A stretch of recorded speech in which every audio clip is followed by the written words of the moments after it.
Welcome to Vishnu IAS Academy. Harassment, sexual abusement, sexual bullying, eve teasing and above all body shaming ఇవన్నీ కూడా ఆడవాళ్ళు first నుంచి ఎదుర్కొంటూ వస్తున్న సమస్యలే. దీనివల్ల వాళ్ళు అనుభవించే మెంటల్ టార్చర్ ఉంటుంది చూసారు, that is unexplainable with words. కానీ ఎంతమంది వాళ్ళకి జరిగిన ఈ అన్యాయం కోసం బయటకు వచ్చి చాలా బోల్డ్గా కేసు ఫైల్ చేయగలుగుతున్నారు అని నేను ఎందుకు అంటున్నానంటే, బికాస్ మన చట్టం భారతీయ న్యాయ సంహిత వాళ్ళ కోసం అని చెప్పేసి చట్టపరమైనటువంటి సేఫ్ గార్డ్స్ అన్నిటినీ కూడా ప్రొవైడ్ చేసింది. కానీ ఎవరో కానీ ఉపయోగించుకోవట్లేదు వాటిని.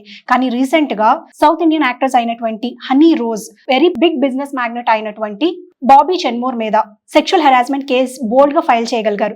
దీనికి సంబంధించినటువంటి సపోర్ట్ ఉంది చూసారు by the government, entire Kerala government. She also admitted in an interview which really made me very commendable about that government. ఇలాంటి సేఫ్ రైజింగ్ ఎన్వైర్న్మెంట్ అనేది ప్రతి ఆడవాళ్ళకి ఉన్నట్లయితే కనుక nobody will face this kind of sexual harassments in the future అని నేను అనుకుంటున్నాను. What you say guys?